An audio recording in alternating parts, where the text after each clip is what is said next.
When is a He-Man episode funny? Alright, we're coming to one of probably the most subjective topics one can talk about when discussing writing.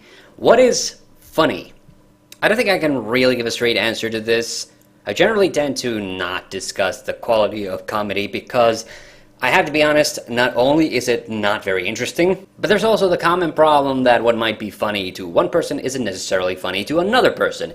Now, people may have gathered that because I like episodes like The Search for the VHO, Here, There, Skeletors Everywhere, and Trouble in Trolla, I generally tend to like He-Man episodes which are funny or at least have a comical setup. So when does a comedic He-Man episode really not work for me? Well, that's a difficult question, and I can't really give a straight, it's many faces. The Mystery of Many Faces. I think this is an episode which perfectly demonstrates when a He-Man episode steps into the unholy territory of taking itself just a little too seriously. Once again, for comparison's sake, let's take a look at a silly episode, which I think does work, and I think a good point of comparison would be Trouble in Trolla.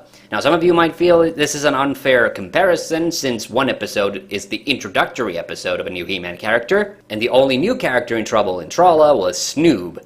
But Many Faces also features many familiar faces, no pun intended, Skeletor's crew and the Widgets, so I think this is a good comparison on a few callback elements. Now, I've mentioned before that I don't consider this to be an all-out bad episode, but once again, we have to look at the core problem. Everybody, say it with me, the premise.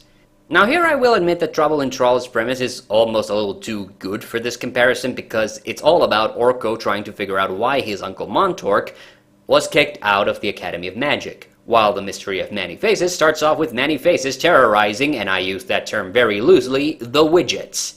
Now Orko and the Trollans are, for a lack of a better word, cartoony. They're blue floating little people who never show their faces and use magic even when they're just sitting in a chair. But Uncle Montork, Driel, and Gark are all familiar faces from prior episodes, so the thought that something bad's happened to Orko's famous favorite uncle is strong enough of a motivator that you really want to know what happened. Many Faces is a new character, hasn't been established yet, but the Widgets have. Now this part actually works, because you feel sorry for the Witches for having some rude people barging into their fort.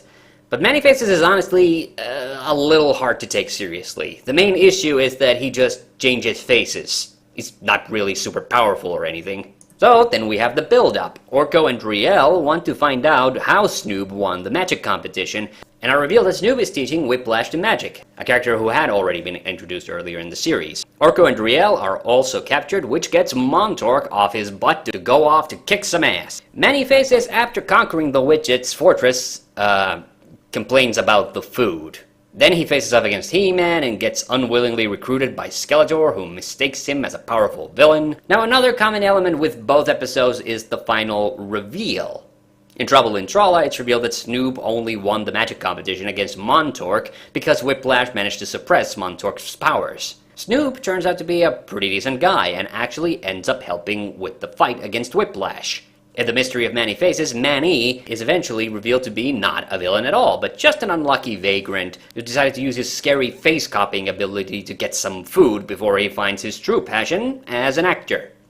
Yeah, the difference here is that this quote-unquote reveal actually happens at the start, since the events of the episode take place inside a frame narrative.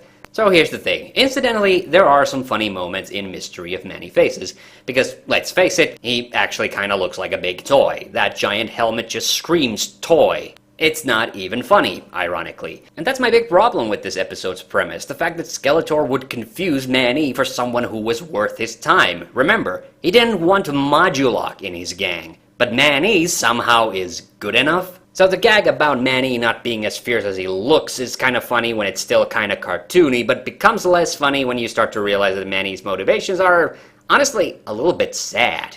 I mean, I can't blame the writer too much. Paul Dini is usually pretty good with these tearjerker reveals, but doing an episode like this on Manny was a tall order. Conversely, we can accept the cartoony antics on Trolla because the expectations for the Trollans is consistent with the episode's flow. It kind of hits us with the emotional burden right at the start, then the rest of the episode goes on a decently silly tangent. I don't mind that Whiplash is doing silly crap like this, because it's a Trollan episode. The problem with Manny is them starting the episode off silly and then trying to make it serious.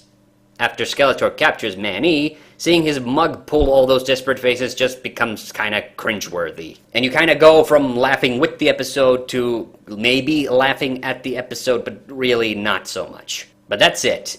Until next time, I have the power, so can you.